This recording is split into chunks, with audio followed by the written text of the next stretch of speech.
On some level, we all know that health extends beyond the physical, and to feel well, we need more than pills and a diagnosis. Industrialized medicine is often unable to reach the roots beneath disease and empower us to create our own sense of health and well-being.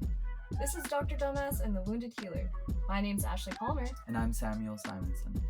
The system is useful for some things, but frankly, it is overrun with bullshit. The intention of this podcast is to explore other ways to approach life, health, and society at a time when change is inevitable and everywhere. We may be dreamers, but the status quo sounds like a status no, man. Since we boldly claimed in our intro that everyone knows, or no, what did we On say? some level, we all know. Yeah, that health is more than physical. Yeah. So where did we start to experience this? Well, probably childhood. Yeah, I guess when did we start to remember or like realize it? When was it conscious in medicine? Because I mean, when you go in, you're just like learning. Like, I didn't know much about medicine beforehand. I knew nothing. I knew no one in healthcare. Yeah. Like, I knew a few people, but I didn't have a concept for what it was. Me neither. I don't know if you can. No. Well, I mean, you can, I think, on some level, if you have family members that are doctors or etc. But still, you don't know what the experience is going to be like for yourself, and that's the big thing. Yeah. I don't know, is there... I imagine it's more a collection of moments versus one specific one. The most... Well, like, and it sounds strange, because these things are strange, but the first moment that really jumped out to me was an experience where I was around somebody who had just passed away, and I was doing CPR on them, but I felt like their body, I felt like their spirit was like above me, like flying around the room laughing at me doing CPR on them. Yeah, he's like, and, you fool. Yeah. What are you doing? Yeah, and they were just laughing at it, and I was just like, what is happening? Like, yeah, they're like, I'm not there anymore. Why? What are you doing? Yeah, and what I'm thinking, I'm like, what is happening? Like, am I making this up? Like, but then I've had like recurrent experiences around people dying and perceiving things around people dying, and then just serendipitously met people in my life who have validated things, like meeting the right people at the right times, who have validated these things to me and who have like told me about what's going on and what I'm perceiving. And yeah, so I've had it validated to me, and just certain experiences have really validated it to me. But yeah, so that was the first time though I remember doing CPR on somebody who just died, and they're like flying around the room laughing. And I was like, what? Yeah, that's... They don't tell you like... this in medical school. Well, and then my thing when I'm perceiving, or if I'm perceiving something like that, it's like, is everyone perceiving this? Is it just me? Like, you can't say anything. Yeah, it's like, how do you bring that up? Yeah, I guess so. Because I feel like it's probably more common than we think. Yeah, and I'd have random conversations with, like, because my residency was in a hospital, so I'd have random conversations with like care aides and some nurses and whatnot, people who I don't know if we recognize. Well, it just got on the topic, and because someone died, and then just we'd have conversations about that we perceive stuff's happening. So yeah.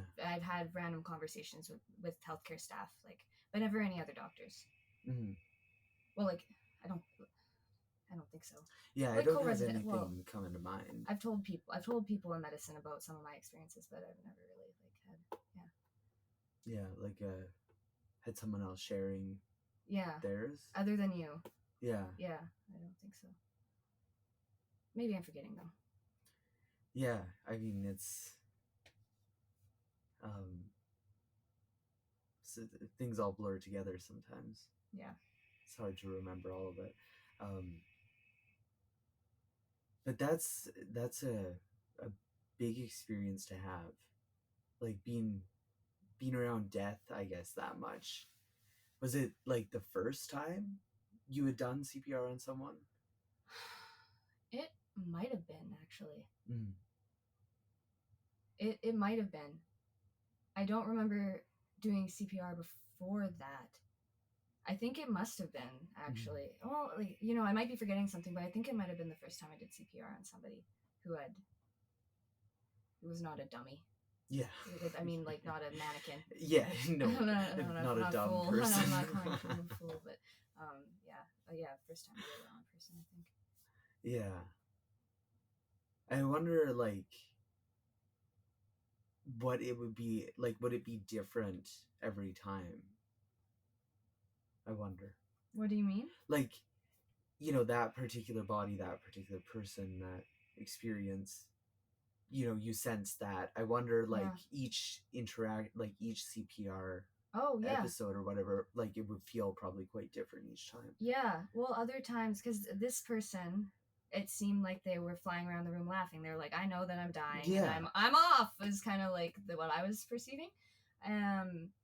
But then I had been around, that was the first time I experienced it, but then other times it was more like somebody's in a difficult situation, and then, or like, you know, like coding, like having CPR, they're kind of back, and then they have CPR again, and they're kind of back, and then had an experience like that where I felt like I connected with the person telepathically, and just kind of like told them what was going on, and like your family's on the way, and blah blah blah blah blah, and then they kind of stabilized, like after I did that, and then their family was able to get there and like send them off and whatever, so they did pass away. But that was a different experience. But the flying around the room laughing only happened once, but they were all different.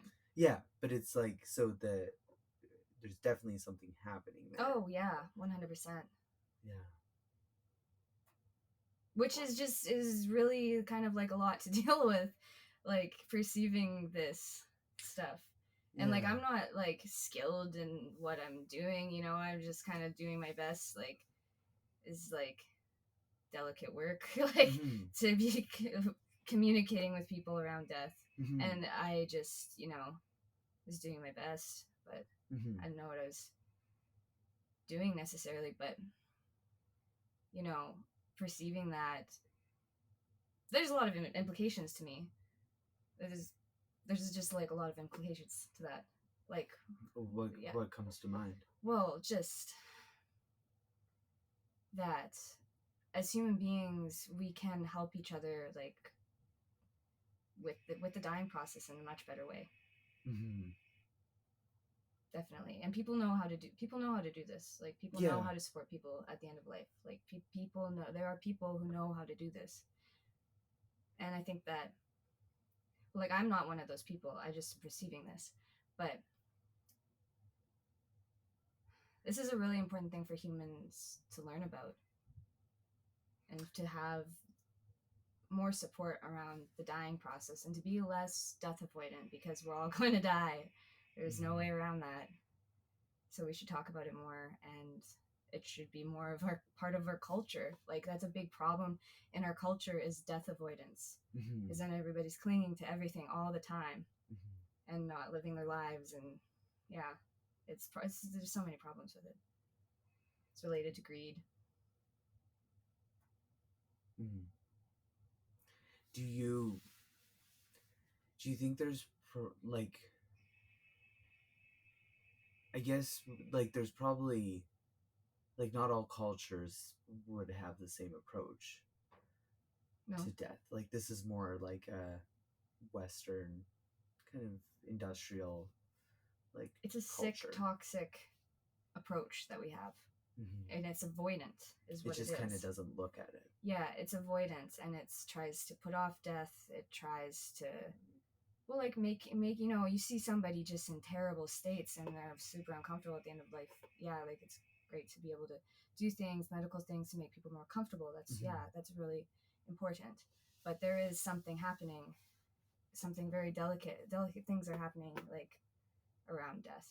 And people know this, like, and in healthcare, if you work in healthcare, if you're around people who are dying, you see, like, there are phenomena. There's this phenomena, like recurrent phenomena, like people will see their loved ones who have passed away. Like they'll come and visit them like right before they die. And like Mhm. if people have visitors that you don't see, that means they're probably gonna die soon. Mhm. Like there's things that happen that we know means they're probably gonna die soon. Mhm. So why are these things happening? There's obviously like reasons. Yeah, so I guess like, I mean, to me, like someone being present with that person, like, you know, supporting them, which ideally should be a family member, probably, um, is got to be like, you know, one of the most important things we can do. Yeah. But I get you're talking more about someone who is communicating with, like, maybe those visitors that are coming for that person, or to be. What's your question? Like, you're talking about like how it's such a delicate thing, or there's like, you know, things coming in. Like, to me, the most important thing is just that there's someone else present, like other humans present with that definitely. person. Yeah, that's Like, the most important. are you talking about, you're talking about beyond that though, like beyond just having someone present? Yeah, I guess in my experiences, I've just ended up in situations where I felt like I've needed or to be communicating to people that are kind of near death, that what's going on. And I guess that's a delicate process, and I hope that I did it correctly. Like I don't. You're making me think about what I mean, which is good because maybe I wasn't super clear in what I meant. Because it's also I'm like still like integrating this stuff, and Well, like I don't know. It's just kind of like also yeah. a bit of like what just happened. Yeah, no, that's But like, this seems important. and like that's the biggest, or like to me the most important piece of having these experiences, is like being able to integrate or ground them into like life. Um, and so that's, yeah, I guess that's why I'm asking the questions. Whatever a death doula is, I think that this is what I'm getting at. I know that that's a thing. I don't know much about it. That's definitely a thing. But it's a thing, and I think that's what I'm getting at. Yeah, like kind of, yeah, someone who's very like comfortable with that space, that liminal space, kind of whatever that space is. Yeah. And helping people pass through that with like let go through it, I guess. Yeah. Because whatever comes up could be confronting, or it could be scary. So then it's someone who can really like hold that space and be very present. I guess, yeah, to help someone let go through that process. Yeah. It must be about letting go. I imagine. It just can't be about holding on. No, I mean, that's just prolonging it. Yeah. Yeah, letting go through like, I guess that, like, is this for like a life review or things like that? Probably. It could come in. I've talked to some people, like some patients have shared near-death experience stories with me, which always seem to include a life review. Yeah, that's kind of the nature of when you've left your body for a bit, whether it's midpoint through life or like when you're actually dying. There seems to be some element of seeing the life you lived in more detail or clarity. Which, like, obviously that's the case, but it's just, it's interesting. Yeah.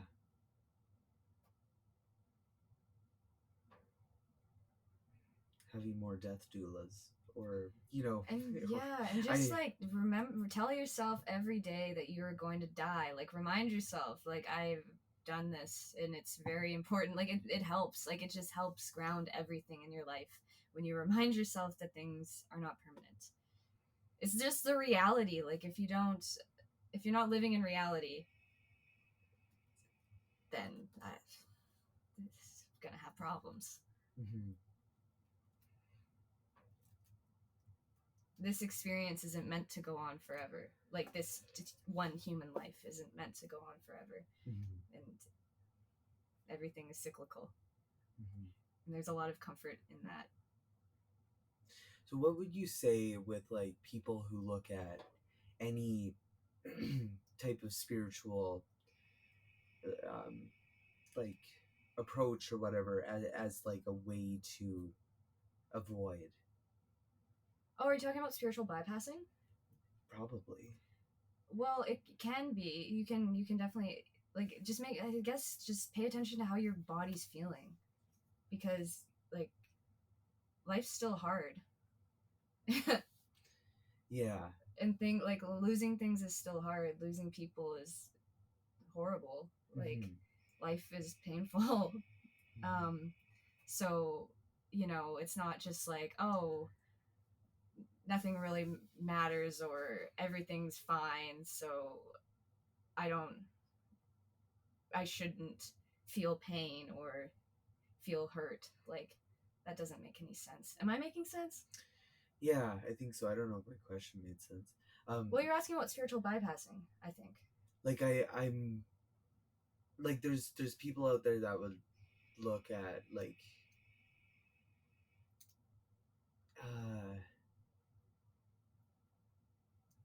any like past life talk or like talk of an afterlife or heaven or things like this.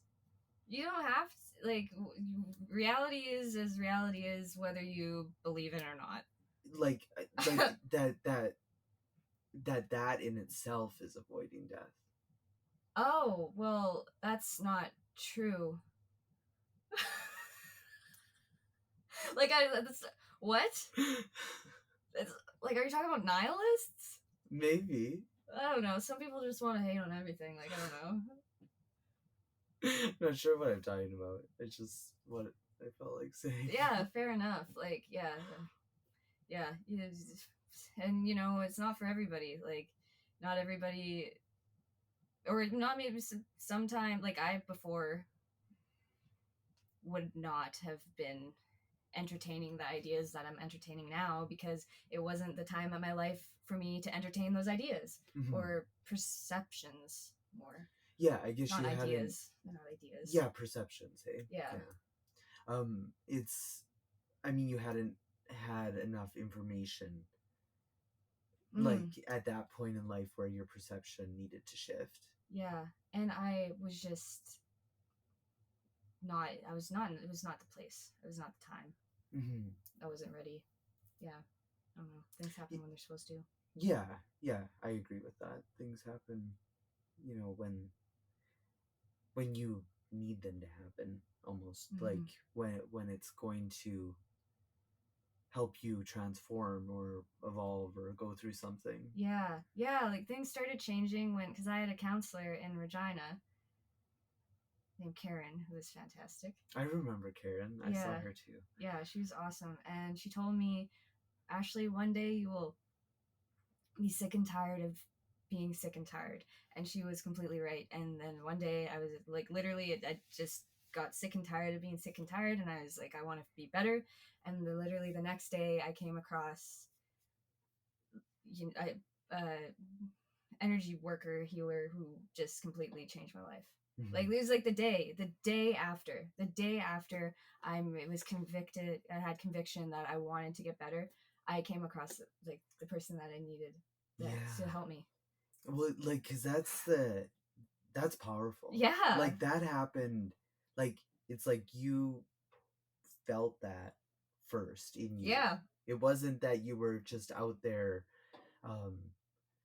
you know, no idea what to do. Like, sure, you were vulnerable or lost or the whatever words people want to use. Yeah.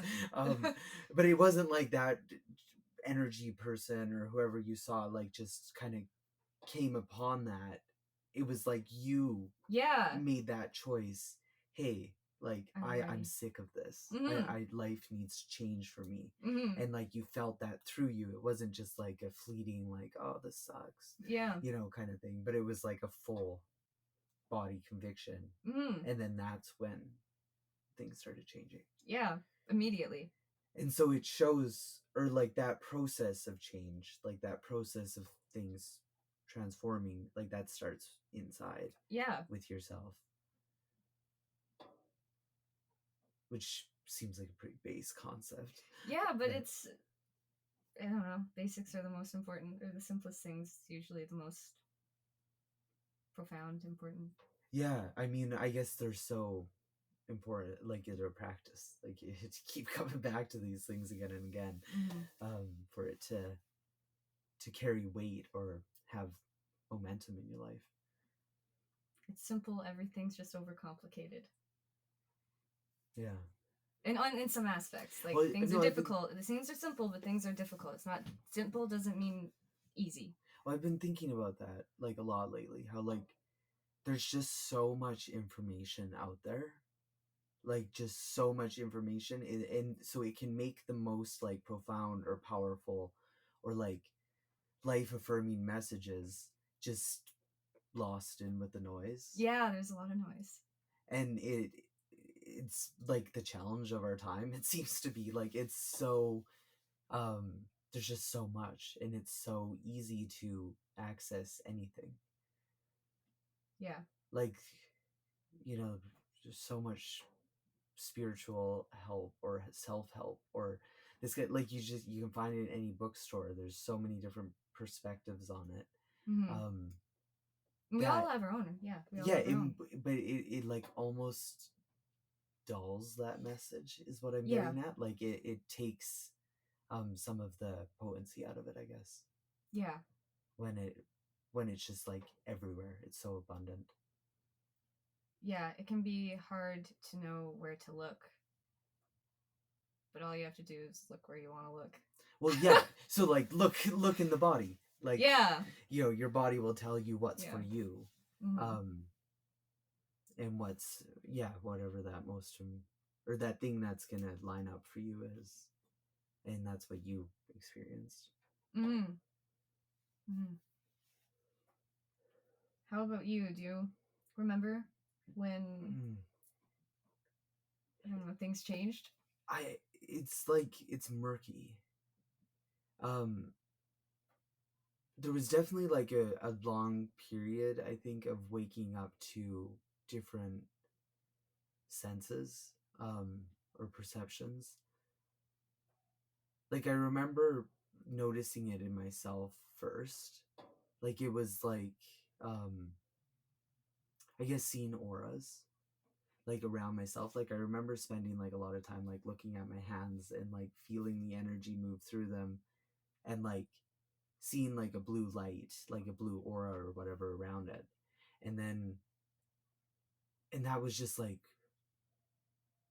surprising to me, I guess. I didn't know how to, it was confusing. Like I didn't know how to integrate that information. And then I started noticing it around people. This probably was like second year of medicine or third. No, it would have been after we were seeing patients, third year. And then I think I feel like I was a very resistant to realizing or like waking up to what was going on, because it just didn't seem true, like, or it didn't seem to integrate into my worldview I had then. So like I needed to shift perspectives to be able to see more, I guess. And I wasn't, it took me a long time to start doing that, because I would go through periods where I really wanted to and would be, and then I would get off again. It was like there was a lot of up and down energy around that whole idea, or like being able to perceive health as, or not to health, perceive that there's more going on than the body. Than the body, and then that whatever's going on is interacting with the body and is like an important piece of information.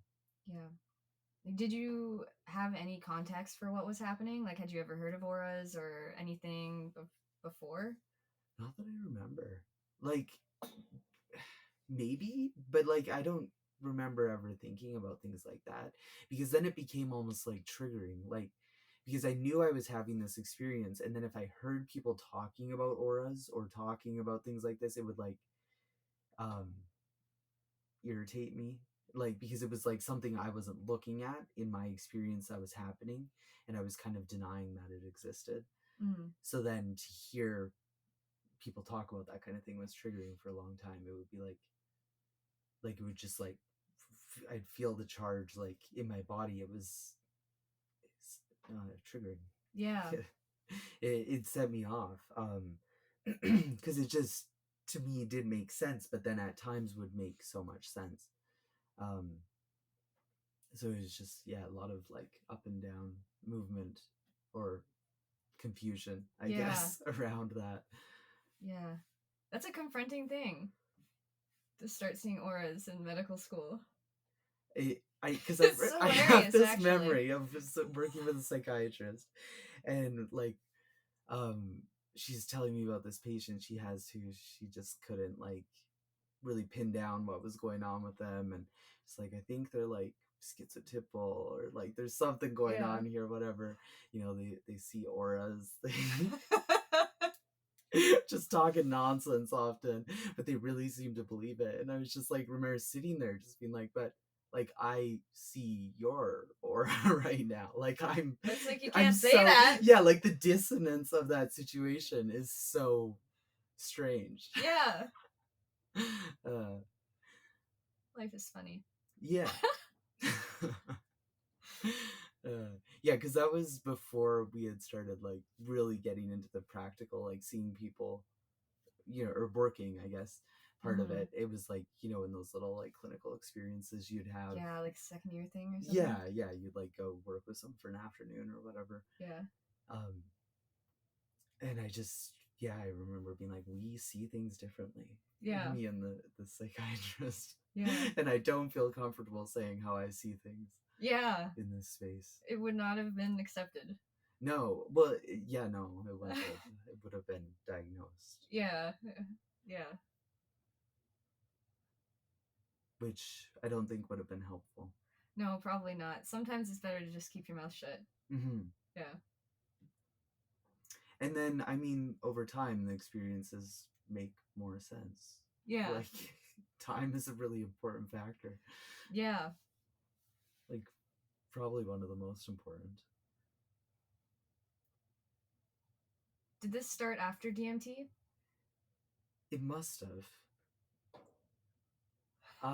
Unless it was before, I'm not sure. The timeline doesn't. I haven't like gone back and been like, okay, let's construct a timeline. Well, we moved from the first house to the second house because we were roommates in medical school. Oh yeah. And we did DMT in the first house, and I remember you telling me about seeing auras in the second house. Yeah, so it was definitely in the second house.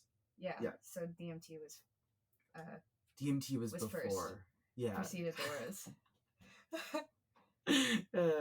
So I guess, so tracing back. Okay, DMT. Yeah. That definitely shifted my foundation. Yeah. In a big way. That experience was, I guess, ego death. People talk about that. Because it felt like after that, there was a lot of, it felt like I'd been like shown a truth I hadn't seen before, or shown a perspective on it. And then afterwards, it was like trying to come back into whatever identities I thought was going on. Like, I remember sitting on the steps of that house being like, okay, I'm a medical student. I'm a human. Things I know about myself. I am like a creative person. I don't know. Like, I was just like looking for so many things to try to hold on to try to say what I was. And I noticed I was doing that a lot more after doing DMT. So that's something. Do you think because like was it because it was ungrounding or expanding or both? Expanding, yeah. So, well, I mean, what is expanding is like when you've been constricted your whole life, or you're not in your body, like you're not even necessarily aware of having an experience with your body, like it's not, you're not feeling sensations in it, you're not connected to it, and then all of a sudden to have that like totally opened is a very dysregulating thing to experience. So yes, that's it, there is ungrounding aspects to that, but it's like an expansion, like it's definitely expanding. My perspectives became more open. um like I started writing poems after DMT. I mean, I started painting after DMT. I started writing after DMT. I did more yoga after DMT. Like there was so many good changes, but there's also the dysregulating, like, whoa, like life isn't what I thought it was. Change that comes from it.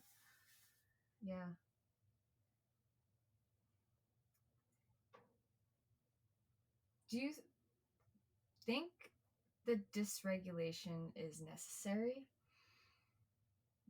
That's an interesting question. Like yes and no. No, probably not. Like I don't think, like obviously, okay, so to like get through that, like to learn, I would have had to be triggered, which means being dysregulated and like feeling all of the sensations of whatever traumas or whatever caused me to be dysregulated and out of my body in the first place. But I don't think it needed to be like that. Like I wouldn't recommend people jump to like the most expansive modality. If Sam jumps off a bridge, don't jump off a bridge. It's but at the same time, that was my style. Like that was my, like that's what I would have done. Like I wanted to do that. I just wouldn't say it's necessarily the most helpful way to get there. Like I think slowing things down I think is really important. Ego death DMT dose for psychedelic experience.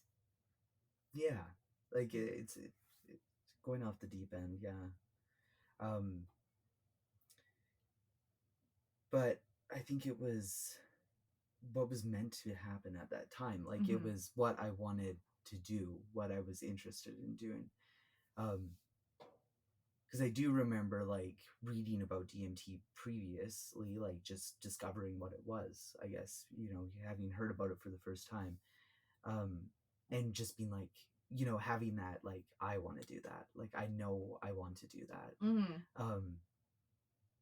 Kind of sense about it.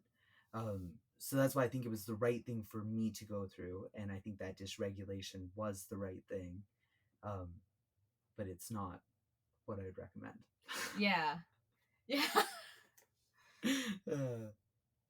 That makes sense. I also just knew that I wanted to do DMT when I heard about it and learned about it. It was definitely an innate knowing. Because had we talked about doing it much before we did it? Like, how did it show up in our lives? I acquired it somehow, and I was like, do you want to try this? Probably. Well, that is what happened. There isn't much more to it. No.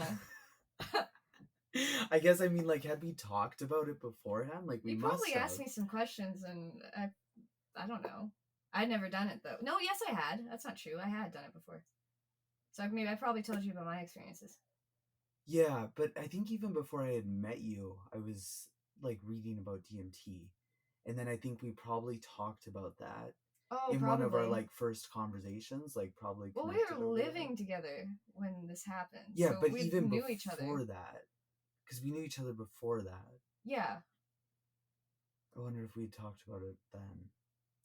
Probably. Like, that's why I'm thinking, because, like, I remember, like, looking it up first in undergrad, like, and thinking it would be helpful. Yeah, I wanted to try psychedelics for, like, 3 or 4 years before I found any.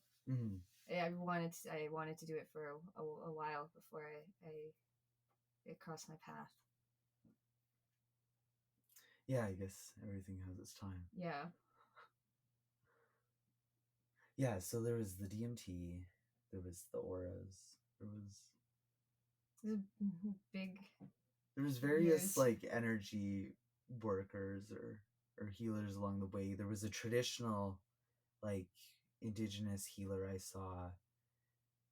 I would have been like third year of med school, and that really that shifted a lot for me. So it was like all like these various experiences Mm-hmm. at different points that all like they all shifted a lot in really intense ways. There was a few sweat lodges in there. Mm-hmm. There was lots of different things. Yeah. So I guess like I was open to all of that beforehand. Or could sense that like I wanted to have these kinds of experiences. And then having them brought up a bunch of stuff that I wasn't fully ready to see or look at. Mm-hmm. The MDMA, that's when I started getting better. That was before I had the realization that I wanted to get better. It was because we did at the start of medical school, us and another friend took MDMA together like 3 different times, and we just talked. Yeah, and like that changed my life. Yeah, I remember that. I was like, this seems like it could really help people. And then I looked at, because this was 2017, and that was also the year that the FDA said that MDMA assisted therapy for PTSD is a breakthrough therapy. It's the same year.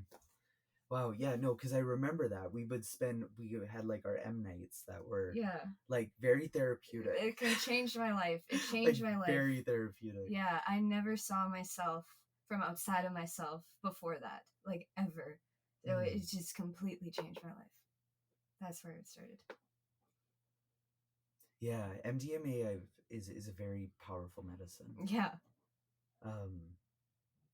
And yeah,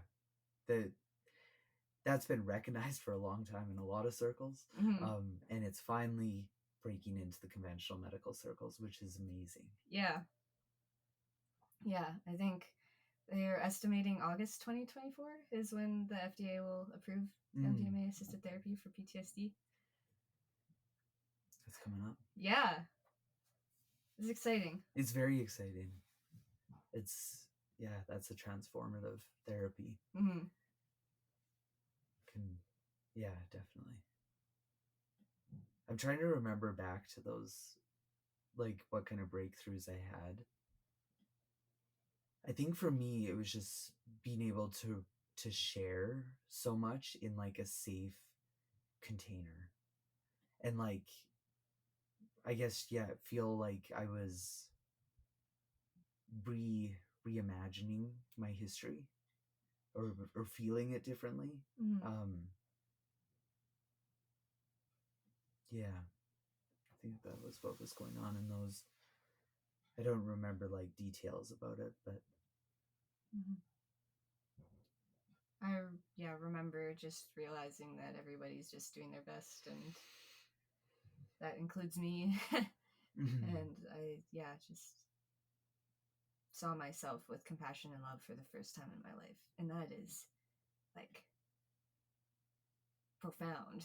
It was right at the start of medical school, and then we would go on like, because we did MDMA together a few times, and then we'd go to like the dog park and do like dog park walks in between, and like discuss kind of what we were talking about and like the realizations that we had and whatnot. And it was like really like lined up with like how the MDMA trials were done in terms of like, well, like not completely obviously, but like in terms of there being integration. Similar, there like we took it like 3 times and then had integration periods. Yeah, and it was like it worked.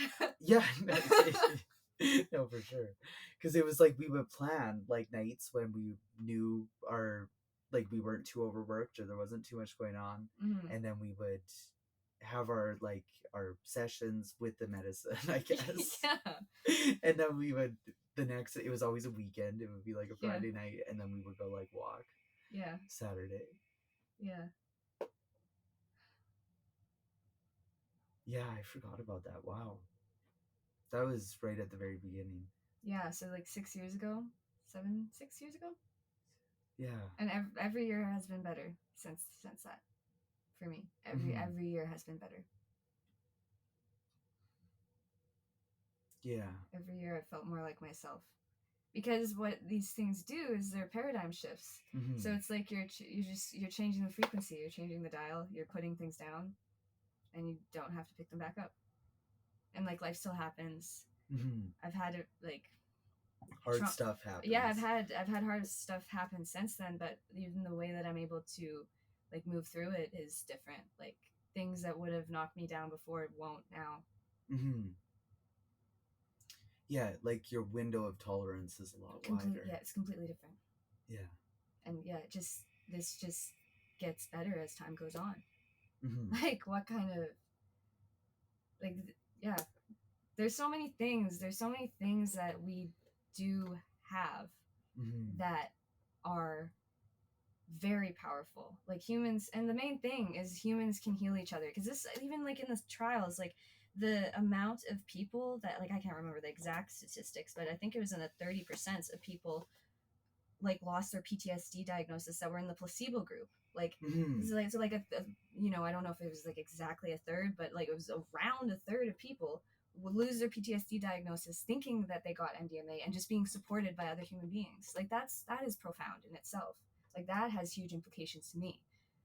Yeah, so it's not a big placebo part of effect it and human connection. Yeah, like a huge part of it is human connection. This is MAPS, like Multidisciplinary Association of Psychedelic Studies. This is because they have like there's 7, I think it's like 7 core values or something like that, and one of them is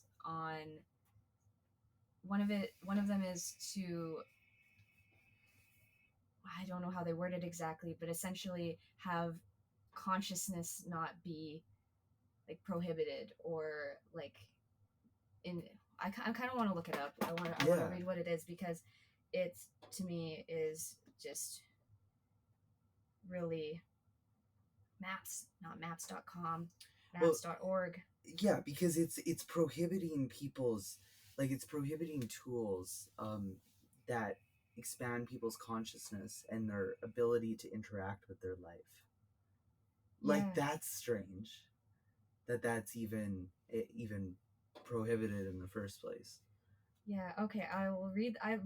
The 7 principles of MAPS. Like, I just love it. Like, these are just great. And I don't think I've ever heard and this. it's just like, I'm just on maps.org. It's just like, this is how research should be done. Like, these intentions are right. Healing for all, prioritize public benefit, open science, open books, set the setting, consciousness without criminalization. That's the one. Be the bridge, see past the paradox. Like, it's brilliant. It's brilliant.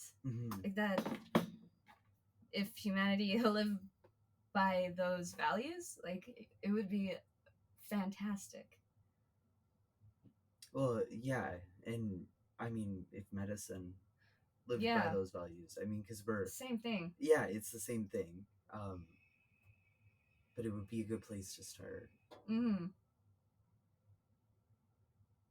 Yeah, don't criminalize consciousness. No, that would be foolish. I mean, that's what's been happening. It's going on, yeah. Like, obviously, people can hurt themselves with things, but people can hurt themselves with alcohol and cars, and like separately, like together, yes, but like separately, I wasn't talking about drinking and driving, but people can hurt themselves with a lot of things: cigarettes, hammers, like tons of things that we have, you know.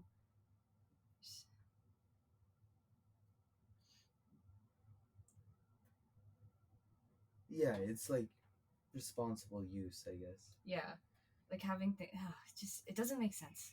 No, it's garbage. Yeah, through and through.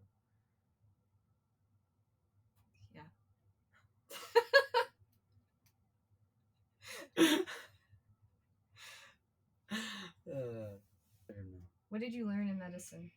What did I learn in medicine? My God. Such a big question. I learned how to ignore myself. I learned how to put other people's needs before mine. I felt a lot of guilt, I guess, when I would put my needs first. Like even to just not be reading, or like, you know, trying to learn the medicine. Like it was hard to put that down for a bit. Yeah. And then because I wouldn't put it down, everything else in my life suffered. Like everything. And if I had just put it down for a while, Mm-hmm. and like taken time to integrate some of the experiences I was having, I think I could have probably flowed through it better, or been more present, I guess, for it. But the experience itself is traumatizing. Mm-hmm. Like, so, and what I mean by that is, like, for me, it numbed me out. It put me into like a pretty constant freeze response in my body. And so it's like I would just be frozen all the time, it felt like. And then when I had to interact, it was like forcing interaction often, or fawning, I guess is what we would call it. So it taught me a lot about trauma responses, and then I guess various ways to come out of them. Which medicine didn't teach me the ways to come out of them. That was life. Let's be clear. Yeah, that was life. That was like DMT, and that was, you know, using these different tools and relationships and people and stuff that helped me with the freeze response. But medicine itself, yeah, that was one of the biggest takeaways. Like I learned a lot in theory about how the body works, or like, you know, there's a lot of missing gaps in Western medicine. Yeah, there was just, it was, I guess, like what my body learned though was trauma. Mm-hmm. My mind got cluttered. Yeah. There's not that there's lots of useful knowledge and learning and everything that happened, but it does feel like there's aspects of it that really do need to be unlearned or deconditioned afterwards. Yeah, I feel that. I don't think anybody would say becoming a doctor is easy. No. And people don't understand why it's hard, or what, like, you don't understand without going through it, I guess. It's just not what you think, or I don't know. We kind of talked about this at the start, I think. Yeah, I got really disillusioned. Yeah, I got disillusioned. And I guess that contributes to like burnout. Yeah. Like that's a big part of it. It's just, you know, because at the beginning I had all the time, or like all of the like the willingness to like take on people's problems, or feel their experiences, or just you know, be with them. Yeah, like I wanted to do that. That just made sense to me. It's being green. Yeah, being very green. And then over time it just felt like just closing more and more of myself. You need to protect yourself. You get worn down and you just need to protect yourself, and you don't have anything left to give to people. Yeah, because like the experience of it often for me was a contraction in my body, like a bracing against what's to come. Like even just saying the word, like I have to work, or like I have to go to the clinic, or I have to be in emerge, it was just like my whole body would just be bracing. Yeah. And it's like hard to catch your breath sometimes. Like you can ride that like for a long time, and you can like develop practices and ways to cope. But at its core it felt like just a big like contraction. Yeah.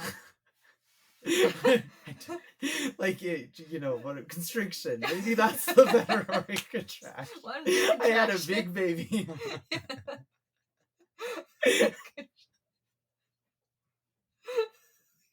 Just one big contraction. Constricting Yeah. force. There, that's it. Yeah. Oh yeah. Work is scary. Yeah, it definitely can be. Yeah. Well, because we were talking about this earlier. Like, what does vulnerable mean? Like earlier today, not here. Yeah, not in this. Before we started recording, it's just like meaning you're that everyone is innately vulnerable. Like everyone is able to be wounded. Yep. And it felt like medicine was like stepping further and further away from that truth. Yeah. And trying to put up all of these guards between myself and my wounding. And just my ability to be hurt, like for things to happen. Like that's just human existence. Like that's what it is. And it was like, to do medicine, it feels like dressing in a lot of ways. It was like dressing up that vulnerability in various masks to do a role. Yeah. Which doesn't feel pleasant in the body, like when you're really attuned to that experience. Yeah, this is very uncomfortable. Medical training was very uncomfortable.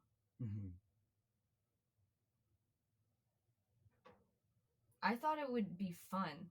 I don't know. Yeah, I just remember being so excited. Yeah, I was excited, and it sucked. And there were aspects of it that were good. Yeah, as is life, that's everything. Yeah, and there's like really interesting moments and like, moments of expansion and, experiencing new and different things. Yeah, and there's definitely really profound moments connecting with people and connecting with other people that you work with or patients, whatever. Like, there's always great human interaction wherever you go, somewhere. Yeah, like just filtering through all of those experiences. Like that is a really interesting process. Yeah. And a meaningful one, without a doubt. But things can be many things at once. Yeah. And it was mainly uncomfortable.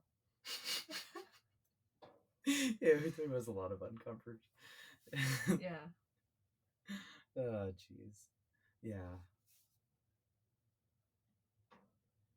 Yeah, so then afterwards, it's like, wow, what do you do with all that? Yeah. How do you integrate it? Comedy. Yeah, I think there's lots of different ways. Yeah. There's a lot of ways. I guess just coming back to ways to find enjoyment and peace and purpose in your own life, obviously. But yeah. I love Sadhguru said people, what did he say exactly? Like something about, I don't understand all this work-life balance mumbo jumbo in the West. All there is life. Yeah, I love that. Like it makes so much sense to me.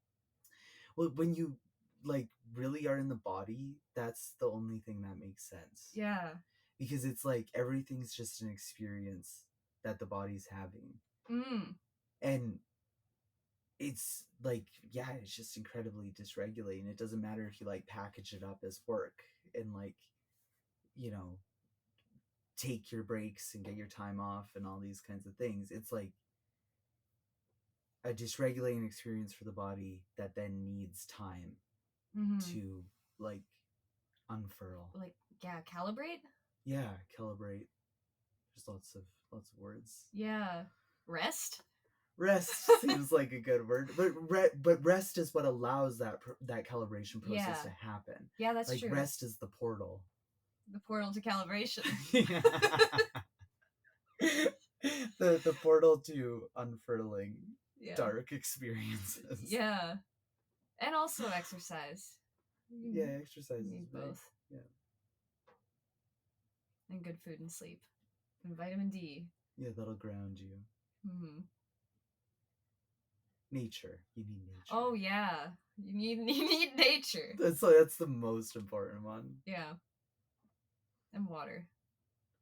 I mean, water's Community. nature. Hey, community's nature. Guess.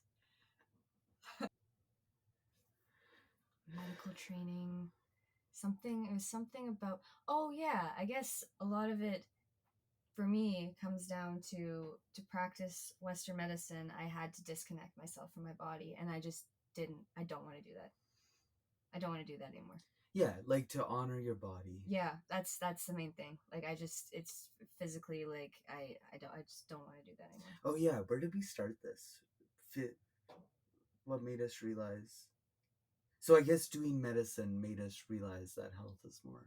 Yeah, I guess that's where we started. What a simple yeah place to end up. But that's like, I mean, because it makes you realize you want to honor your own body. Yeah, that's the thing, and because that's the thing in our culture, in like Western culture, like colonial cultures. Yeah, it's like sacrifice your body for what? Yeah, like just anything, like just to make money for somebody else. Mm-hmm. Like that's what it is. Like that's kind of on some level what it all is when you're sacrificing your own body. Like something is out of alignment, something is distorted. It's not quote unquote good. No, but people feel like they have to, and it's hard because it's hard. Like there's been this conditioning that you need to fit a certain role.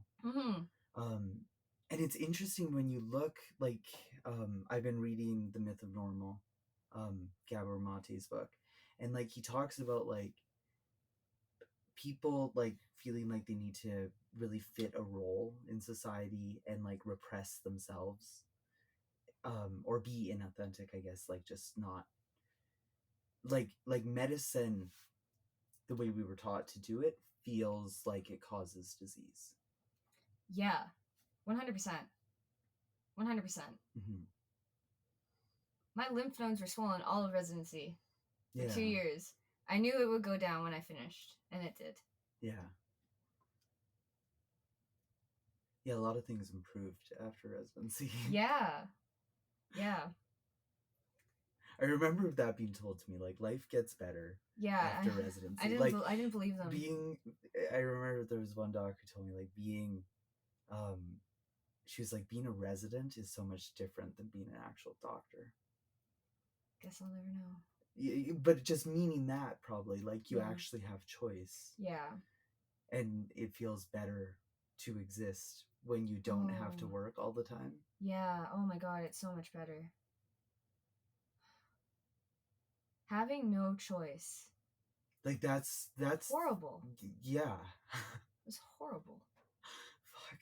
I mean, it's a terrible thing to do to a human. And the sleep deprivation. Horrible. No choice.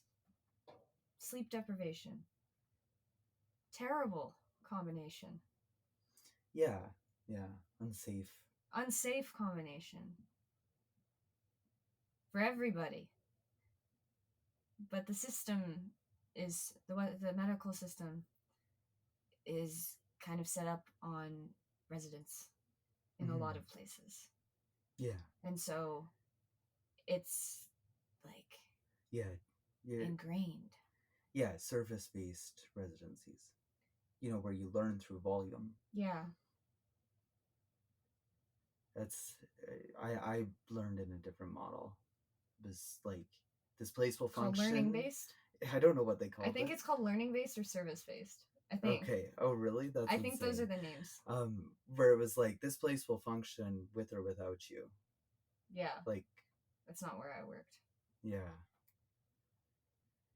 Yeah, that's not helpful to actual learning. It's horrible. Don't get hospitalized in July. Yeah, that's true. People know that. That's like a thing. Yeah, it is a thing. I felt so guilty. Like, I felt so guilty my first July working. Because I was like, damn. Yeah. Like, I'm new. Well, there's those, like, hard cases that then happen because you're new. And then those are some of the hardest learning. It was also hard. Yeah. Yeah. But like we did have like the people. I'm not like it's good. There's really good, helpful people that I worked with. Also, like there's really great people where I worked. It's just the sleep deprivation. Well, Was it's horrible. not set up for like learning or your body No. at all. Yeah. Like that it's just not. Mm. And you can, you know, try to toughen up to some degree, or like et cetera, to whatever story needs to be told to overcome the challenge. Mm. But I don't think that's necessarily that helpful of an experience for someone to go through. No. Like I'm happy that I went through it now because I learned a lot and it rerouted me in my life, because it brought me to my senses, and that it was just so uncomfortable that I want my life to be different. And so I want to listen to myself and to my body and to trust myself and to follow my intuition, because that's like got to be better. That's got to be a better life. And so far, way better. Way better. I would recommend it. Following your intuition and trusting yourself and listening to your body. It's a can be a really challenging thing to tap into. It's beyond. It's difficult, and the part of it is also like it's simple. It's just hard. Yeah. Or it's maybe hard is the wrong word. It's simple, but it's not easy. Because sometimes a lot of the times people, and this is like myself too, like things. I hit that thing. Things, but then you have to embody that, or like be honest with yourself. Yeah, so the process of knowing something and embodying something are so different. Yeah. Like, you know, it can be so simple. You can know things in your mind. You can go through your life just knowing that. But to actually bring it into yourself and practice that. You have to be okay with looking foolish. Yeah. That's it. Well, like on some, like maybe, we can think of something else, but that's a big part of it, is being okay with looking foolish. Because who cares? Well, like, what do you mean by that? Making mistakes, or saying something and other people not getting it, or I don't know, like because what I'm talking about is like actually embodying your, so say if like you're feeling angry or feeling whatever it is, like actually knowing that experience in your body, like feeling it fully. I guess maybe I was just so cut off for so long that on like my emotional understanding has been limited until this point in my life. And if that's part of it, like whatever, that's also a big thing. Like guys don't cry, or shouldn't cry, or stuff like this. Well, whatever. Maybe be okay with looking foolish. Maybe that would help. If you're like, I'm crying and I feel foolish. Whatever. Who cares? Yeah, sure. I don't need to press this point. I'm just. No, I think we're talking around the same sides of the coin. Because I don't have a problem with crying. I haven't. But some people do. Really. Yeah, some people do, definitely. But it like, how do I say, moving the charge inside your body. Maybe that's what I mean by embodying. Like, okay, so say you're feeling a certain way and it's like, oh, it's all here. It's like I can feel this clenching or this tightness or this thing. And then actually tapping into that and not just like reacting to it, but like embodying it, like moving it through your body. I don't do that much. I guess I'm just new to this. Or people approach life in different ways. Well, it's like, I think it's somatics is what it is. Yeah. It's like using your body as your guide. Yeah. I guess I notice things, but I don't know if I change things much. I don't know. It's just, I guess it's like this thing I've started to notice where it's like, okay, so I can be aware of that sensation or that the way that experience or that thing in my external world feels inside, and then sitting with it, and like whether it's like breathing or yoga postures or just moving the way the body wants to move, it's like then that charge dissipates out. Yeah. I think I'm making a really like just a basic thing people do often. I think a With lot of lots people of don't. words. Lots of words is probably what I'm doing. Moving around, moving out the energy. Yeah, I guess is like and uncovering that, like, so instead of just like blocking it or like suppressing it or repressing it, like where you're not even aware that it's there, that's like the most surprising stuff. All of a sudden like comes up and it's like, whoa, like there needs to be practices or ways to expand, because those what comes up can like just make you like constrict so deeply. And I guess so much of medicine, like you're not able to process what's happening, so it just stores. And then afterwards it's like you need enough time, and then that stuff starts surfacing. Or this is what I've been going through over the last few months, is just like really feeling that, and it's painful sometimes. I have flashes of like just scenes of things that are horrible, and I just see them and I'm like, that sucked. And then it kind of goes away. That's what happens to me more. And I think I'm glad that I did the MDMA however many years ago, because I'm not like, these horrible things come up, I'm not like avoiding them. Like I'm not scared of having a terrible image come to my mind. I'm not scared of it. And I know that it's not now. So, but and I also know that it seems like some stuff still filtering out. Like, okay. Because like sometimes I'll get like say if I notice a constriction somewhere in me, and then the scene or like the images come up with it, it's like letting go of that thing, like creating space. So like space inside the body to like feel expansive, and just let go of that whole thing. Allow it. Just allow it to flow out. It's an important practice. One that isn't taught. No. It might, no, it's not really taught.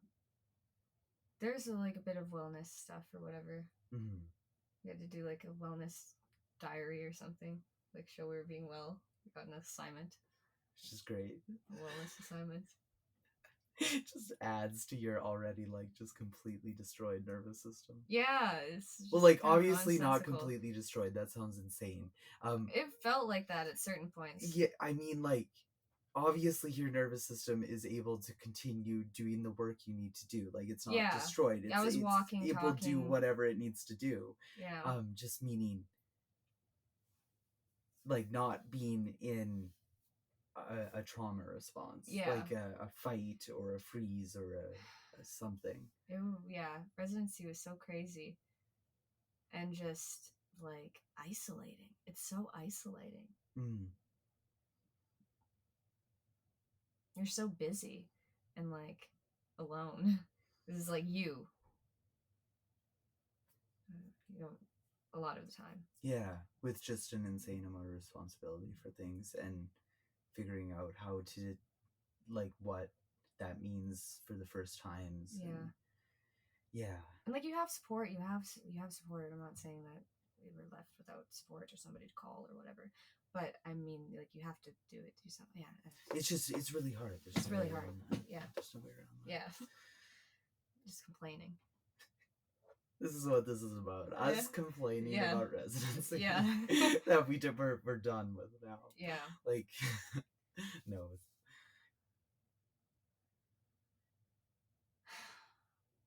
But even that, like that's such a a shitty view.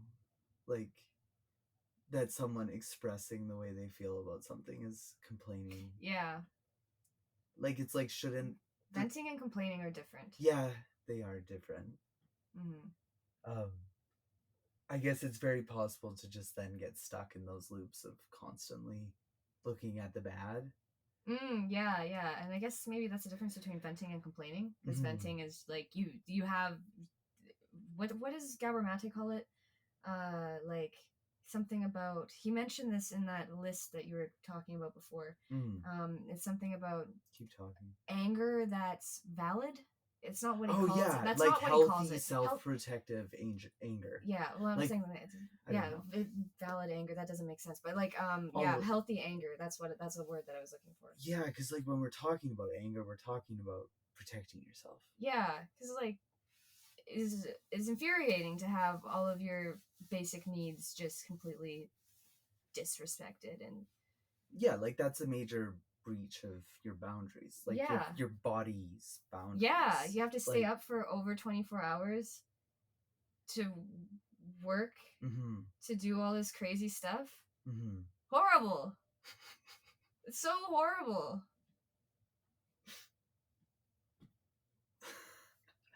Are you over it yet?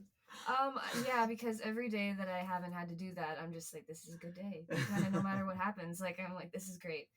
So I'm actually kind of grateful for the contrast because I'm over, because it's done now. Yeah, it's done. Oh, jeez. It's like the time. And pushing that anger down, like, and just being like, this is what I have to do. This is the right thing to do. Like, the right thing to do is to negate your body and push your anger down. And oh, I got mad. I threw my phone at the wall. I had a room by myself. There was no one there. Okay. But there was no one there. But I got a page, and I was just like so mad. I threw my phone at the wall, and I cracked my camera. And then I had a cracked camera for a year and a half, and I just left it because I was like, this is the vibe of this part of my life. Every picture is cracked. Oh, that's funny. That's good. Yeah. I mean, anger is important. Yeah. Oh, it's essential. This was the thing. I used to never feel anger until I saw that first energy healer who I saw. And after I saw her for the first time, I just started randomly getting anger. Like, I'd just be doing something and I didn't get triggered at all. Like, absolutely nothing happened. And I just was like, welled up with like anger, like so much anger at like nothing and nobody, but just the physical sensation of anger. And I was like, I'm so angry. Why is this happening? And so I talked to this, the healer that I saw, and she said, oh, this is great. This is great. This means that your body feels safe where it's at. So it's processing these emotions that you push down. It's just like coming out because your body is feeling safe enough for this to happen. But it's so interesting. Like, I didn't expect that to happen. Just to randomly have it was the optimal way that could have happened, really. Yeah. That just came out, you know? You have to experience, like there was no story attached. There was absolutely no story. It was just visceral anger. Yeah. And then that only happened like 2 or 3 times. Well, and it's like, I mean, anger gets a bad rap. Yeah. Like, it's valid. But it like is propelling. Yeah. Like, it moves things. Yeah. It's good. And it's healthy. It protects you. Yeah. Like when you're feeling anger, there's a reason. Like, you're protecting a vulnerable part of yourself. And if you're repressing things, then it gets distorted. Because, like, obviously, like, there's distorted anger. And I think that's a contributing factor to disease that is often overlooked. Like, we talk about it, we're starting to more, but like, it was like, you know, it's not often listed in like the contributing factors to certain disease states. Yeah, I think that piece about like how you were able to experience that anger without it going out towards someone. Yeah, nothing or and no one. to something. Like, it was just experienced in your body and then it was let go of. Yeah, it was the strangest thing. Like, how did you let go of it? Like, what do you mean? It just ended. It just ended. It just ended. Like, I couldn't ignore it. I was so mad. Like, I couldn't do anything. Yeah, you just sat with it. No, I stomped around my apartment. Because I was like, when I'm angry, I need to move. Yeah, no, I was like so mad, just but at nothing and no one. So it was the weirdest thing. Mm-hmm. I think I was probably just saying like, I'm so mad, but like, it was so confusing too the first time that it happened, because I was like, it was just strange. Mm-hmm. But then the healer who I saw was like, yeah, it's great. Mm-hmm. Like, it made a lot of sense that, you know, now things were able to leave my body, because what happened the first time that I saw her, I had this feeling in my chest. I have to, oh yeah, I was noticing something in my body, I guess, because I had this feeling in my chest that was so heavy and constricted, and it was just always there as long as I could remember. Like, it was always there on some level. And so I had this feeling, and I related this to being guarded. And I didn't tell her this. I just said, I'm guarded and I want help. That was all that I said. And like right away, she was like, you've got like this ball of, it's like you've got this ball of cement right here with like jagged edges pointed towards yourself. Like, she just described exactly what I was feeling. And I didn't tell her. It was wild. And then and then it was gone. And then she helped me, and then that was gone. And then after that, I started feeling anger. Just randomly, at nothing and nobody. And then after the second time I saw her, I just started writing poetry. Like, just, and I stopped getting cluster headaches, because I had cluster headaches in my left eye. And then I started writing poetry, and then I never got a cluster headache again. It was a huge change. Yeah. Like, huge. Yeah, no, it like, and then because that was then released, did you notice you could experience other emotions more? Well, I noticed, like, now that anger I have. I didn't have anger. I think that was the only one. I think that was the only one that I wasn't feeling. Okay. Yeah, so you were like connected to an experience of joy. And I would have joy, you know, not as often as now. Yeah. But after MDMA, because I did MDMA before, I ended up seeing this healer. And yeah, after MDMA, then I definitely was having joy more in my life. But before then, I don't know, things were bleak a lot of the time. Yeah.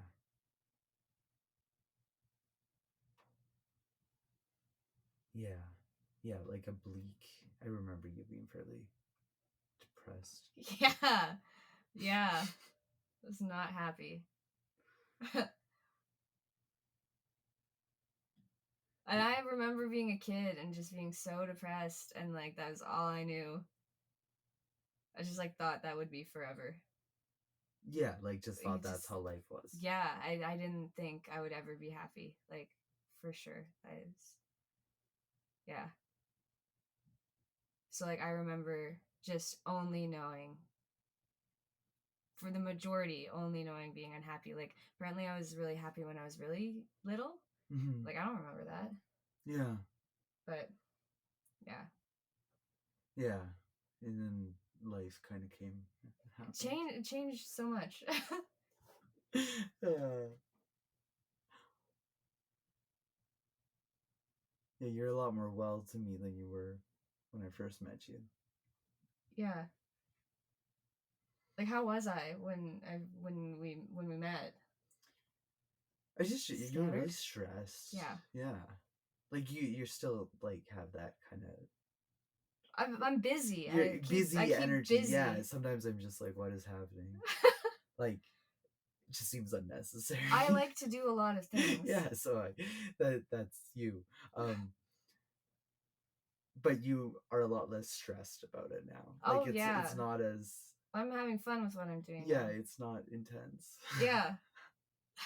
Used to be intense. Yeah. I used to be like kind of like, oh, you know, making sure you're okay in there.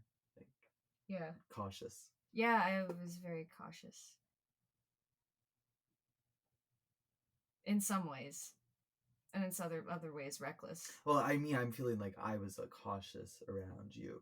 Oh, I see. So I didn't want to like Like it seemed like there was a lot pushing it. Like there was a lot. Yeah, that symbolic cement. I didn't want to trigger a spike that went in. Yeah. Yeah. Yeah, it's crazy how like much just things can change. Mm-hmm. Like I never would have thought that was like I just never would have thought feeling happy was possible. Mm-hmm. Or I thought it wasn't possible. Mm-hmm. I remember that. Yeah. That's a really. But it's just not true. Like, well, it's just no, not true. it's like delusional. It makes no sense. And it's like, just because when you're stuck in things, that's all like you can see. But there's stuff outside of that. Yeah. Even if you can't see it. Yeah.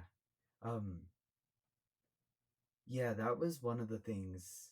It was just kind of like, I guess after these experiences, MDMA, DMT, all this, is like kind of opening up like a voice or like a sense in me that I could ignore and still can ignore if I want, but it's like that will come to you, like will tell you things, like kind of help you through.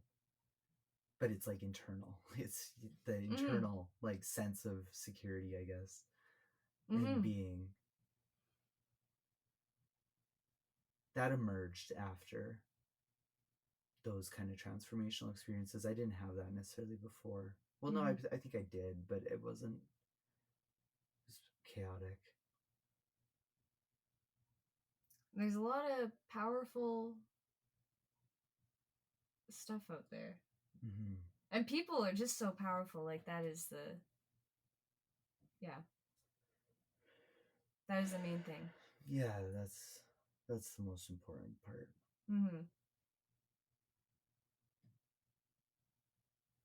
People can heal each other more than pills. That is for sure.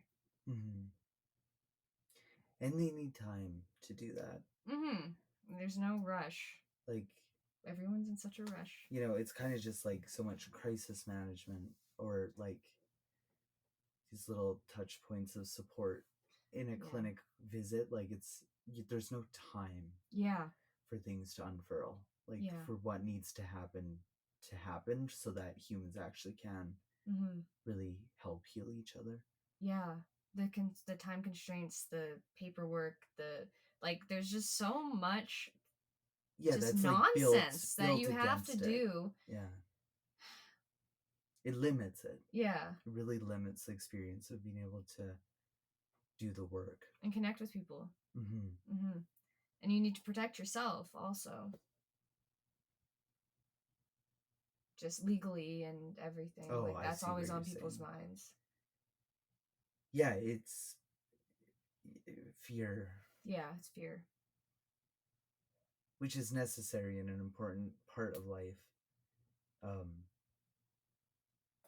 It's just when there's chronic, too much of it. Chronic. Yeah, when there's too much of it, then it doesn't do good things. Where do we wrap up? I don't know. We can cut this pause out. Yeah, definitely. I guess like we could like say, do you have a poem? Do you have anything?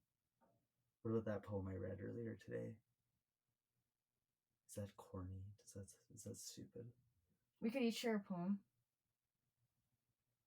I want to say Our Stories poem that I wrote on palliative care. Okay. Yeah. Go I'm for just it. Okay. So we'll each share a poem to wrap this up. This is a poem called Our Stories that I wrote when I was in medical school on palliative care. It was like a week after I started writing poetry. It was like my third poem or something that I wrote, I think. But yeah, it's called Our Stories. The dark of night is needed to love the light of day. Without impermanence, things would forever stay the same.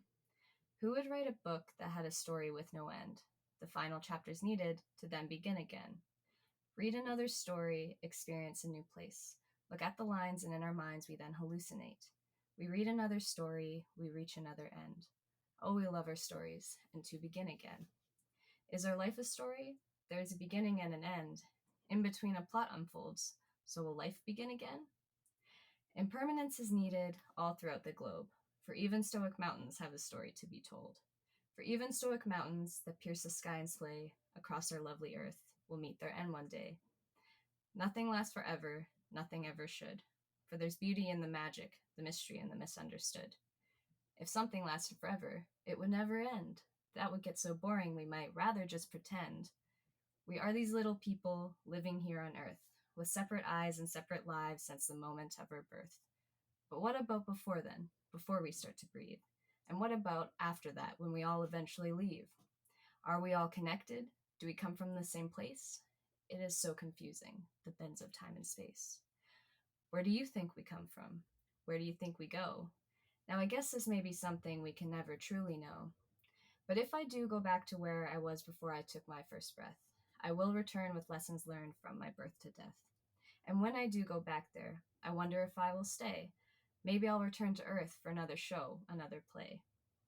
Time may just be a perception, not really moving forward or back. Some think all time exists all the time. This concept is actually fact. Could this concept change things in your day-to-day? Nonetheless, one thing is certain, the eternal now is here to stay. My poem? I really like that poem. Thanks. I've heard it before, but I feel like I heard it more this time. I like it. Thanks. I can't really follow that up with too much. I haven't been writing much, but Fine. Mine's very short. Excited as the stars at the beginning of the world, slowly, oh so slowly, my darkness starts its twirl. Escapades down lanes, illumination built, spark to movement through the releasing of guilt. The burying of intentionless rapture and scurry help me align my truth into my story. I like it. A little intention, I guess. Yeah. Sets the stage. Cool. Leave it there. Yeah. Thank you so much for listening. We are grateful, honored, and frankly, I'm a little surprised you chose to spend your precious time listening to us. If you want to like, comment, share with your friends, subscribe, that would be super appreciated, and it makes a big difference. Just listening is enough, but if you want to further support the growth of this podcast, join our Patreon. Sam and I will have Patreon-only conversations that the members get to help choose the topics for. Also, you can use the message board to share your experiences, connect with other members, and lastly, supporting the Patreon will really help to support the continuation of this podcast. We will be back next week with an expansive conversation with a really interesting guest. See you there.